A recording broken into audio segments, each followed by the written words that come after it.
Hello everyone, welcome back to Emmanuel Tutorials.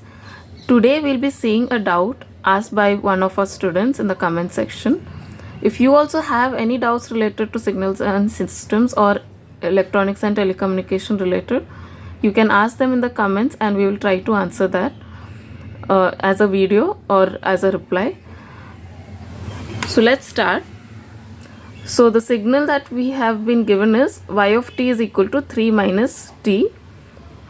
What we will do is to make it easier to draw it, we'll divide it into two parts. First we'll take the first part as 3, that is x1 of t will be 3, x2 of t will be t, and this is a continuous time signal.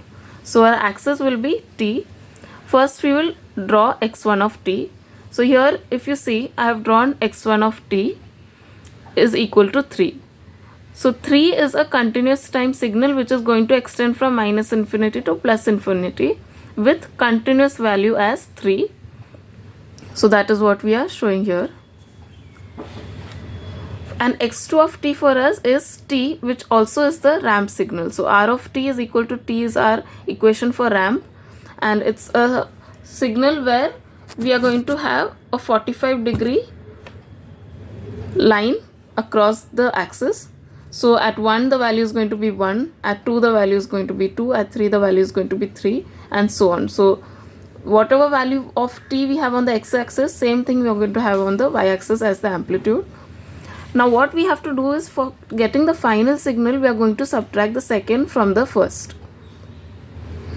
So let's see from 0. At 0, if you see, the value of the first signal or the amplitude of the first signal is 3 and the amplitude of the second signal is 0.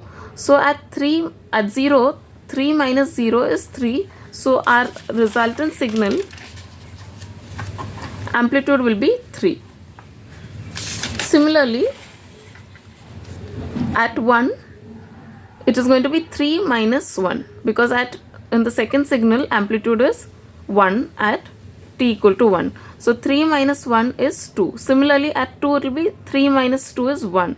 And at 3 it will be 3 minus 3 is 0. So if you see this, that's what you're getting. So 3 minus 1 is 2, 3 minus 2 is 1, 3 minus 3 is 0. Similarly, 3 minus 4 is minus 1. And if you go to the left hand side of the y-axis, here we are going to have 3 minus minus 1, that is 4. 3 minus minus 2, that is 5.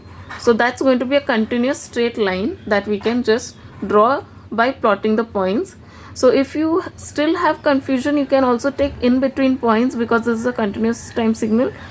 So at 0.5 it's going to be 0.5, but this signal or this question that we have is quite simple. So it is easier even if you take the integer points and plot the resultant value.